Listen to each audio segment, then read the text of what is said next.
జై శ్రీమన్నారాయణ. జై జై శ్రీమన్నారాయణ. ఈ మధ్యకాలంలో కొంతమంది పెళ్ళిళ్ళు ఎందుకు చేసుకోవాలి, పెళ్లి చేసుకుంటే ఏం ప్రయోజనం, అసలు పెళ్ళి చేసుకున్నంత మాత్రాన మాకు జరిగే లాభం ఏంటి అని చెప్పి అడుగుతూ ఉన్నారు. అయితే వాస్తవానికి ఏంటంటే మనకి 4 ఆశ్రమాలని మన పెద్దవాళ్ళు అందించడం జరిగింది. మొట్టమొదటి ఆశ్రమం వచ్చేసి బ్రహ్మచర్యము, కుటుంబాశ్రమ ధర్మము, వృద్ధాశ్రమము, వానప్రస్థం. అయితే కుటుంబాశ్రమ ధర్మం అనేది అత్యంత అద్భుతమైన సమాజానికి ఉపయోగపడే ఆశ్రమం కుటుంబాశ్రమ ధర్మం. ఎప్పుడైతే వివాహం జరుగుతుందో అక్కడ నుంచి ఒక కుటుంబం ఏర్పడుతుంది. ఆ కుటుంబం సమాజానికి ఏ విధంగా మేలు చేస్తుందంటే, వాళ్ళిద్దరూ కలిసి చక్కగా జీవన విధానాన్ని భార్యాభర్తలు ఇద్దరూ కొనసాగిస్తూ ఉంటారు. భార్యాభర్తలు ఇద్దరు కూడా ఎవరికి కష్టం వచ్చినా ఇంకొకరికి చెప్పుకోవడానికి, ఇంకొకరి సుఖాన్ని ఇంకొకరు అనుభవించడానికి ఉండేదే ఈ బంధం. భార్యాభర్తల బంధం అనేది సృష్టిలో అత్యద్భుతమైన బంధం. ఎప్పుడైతే ముడిపడుతుందో అప్పటి నుంచి మన ఈ భార్యాభర్తల బంధం అనేది చనిపోయేంతవరకు కలిసి ఉంటారు. అందుకే మీరు గమనించండి, ఏ పూజా కార్యక్రమంలో అయినా భర్తకి కుడి చేయి కంకణం కడితే భార్య ఎడమ చేయి కంకణం కడతారు. ఎందుకు అంటే ఇద్దరు కలిసి సంపూర్ణ శరీరము అని అర్థం. భార్యాభర్తలు ఆ విధంగా ఉండాలి. ఉన్నప్పుడే కుటుంబాశ్రమ ధర్మానికి విలువ. అదేవిధంగా పెళ్లిలో ప్రమాణం చేయిస్తారు, ధర్మేచ అర్థేచ కామేచ అని. అంటే ఇద్దరు ధర్మబద్ధంగా బ్రతకాలి. ధర్మం అంటే ఏంటి? ఏది చేయకూడదో అది చేయకపోవటం, ఏది చెయ్యాలో అది చేయటం ధర్మం. అర్థేచ ఇద్దరూ కలిసి చక్కగా సంపాదించాలి. సంపాదించిందంతా వాళ్ళు అనుభవిస్తూ వాళ్ళ సౌకర్యాలన్నీ చూసుకుంటూ లేని వాళ్ళకి భోజనం పెట్టడమే ఈ చక్కగా ఇద్దరు కలిసి సంపాదించుకోవటం. అన్నీ కూడా జ్ఞానం అవ్వచ్చు, ఇల్లు అవ్వచ్చు, అదేవిధంగా ఏ లౌక్యమైన సంపాదన అవ్వచ్చు, జ్ఞానమైన సంపాదన అవ్వచ్చు, వాళ్ళు అనుభవిస్తూ మిగతాది పంచడమే అర్థేచ. అదే కామేచ అంటే ఏదైనా కోరిక తీర్చుకోవాలి అనుకున్నప్పుడు వీళ్ళిద్దరూ కలిసి చక్కగా కోరిక తీర్చుకుంటూ అత్యంత ఇబ్బంది పెట్టే కోరికలు ఏ ఉన్నా విడిచిపెట్టాలి.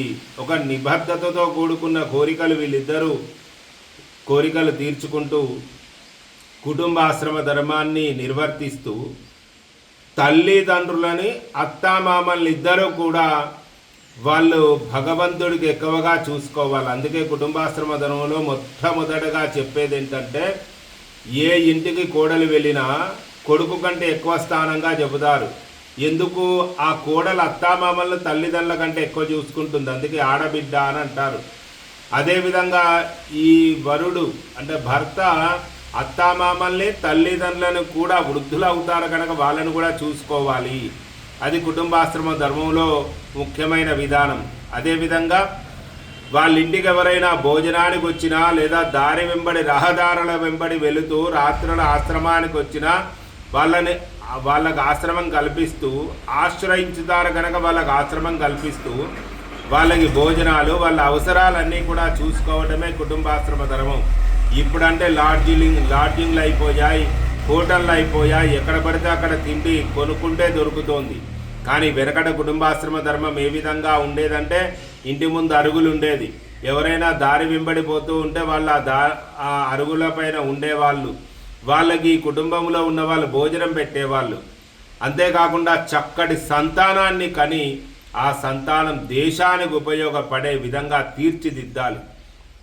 అందుకే తలంబ్రాలు పోసుకునేప్పుడు 3 సార్లు మనం చెబుతాం, యజ్ఞోమే కామ సమృద్ధతాం, శ్రియోమే కామ సమృద్ధతాం, పశవోమే కామ సమృద్ధతాం అని 3 సార్లు తలమించి వ్రాలుతాయి కనుక తలంబ్రాలు అంటారు.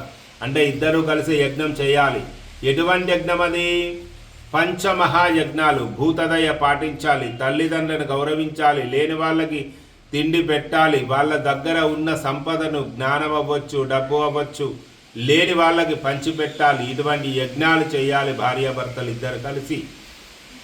పశవోమే కామ సమృద్ధ్యతాం ఇద్దరూ కలిసి చక్కగా సంపాదించాలి, భూతదయను పాటించాలి. శ్రియోమే కామ సమృద్ధ్యతాం శక్తివంతమైన జీవన విధానాన్ని కొనసాగిస్తూ చక్కటి సంతానాన్ని ఈ దేశానికి అందించాలి, దేశం బాగుపడేలాగా వాళ్ళ సంతానాన్ని తీర్చిదిద్దాలి. ఇదే వివాహం చేసుకోవడంలో ముఖ్యమైన ధర్మం. అంతేగాని వివాహం అనగానే పాటలు పాడడం, అదేవిధంగా హల్దీ ఫంక్షన్లతో డ్యాన్సులు చేయడం, ప్రీ వెడ్డింగ్ షూట్ తోటి విచిత్రమైన పనులు చేయడం, ఇది కాదు వివాహం. వివాహం అనేది ఒక గొప్ప ధర్మం, కుటుంబాశ్రమ ధర్మం. అందుకే పెళ్ళిళ్ళలో ఏ ధర్మం అవుతుందో ఆ ధర్మాన్ని పాటించాలి. ఇప్పుడు విలాసాల్లాగా వివాహాలు అయిపోయాయి. విలాసాలను పక్కన పెట్టినట్లయితే వివాహం ఎందుకు చేసుకోవాలో తెలుస్తుంది. జై శ్రీమన్నారాయణ, జై జై శ్రీమన్నారాయణ.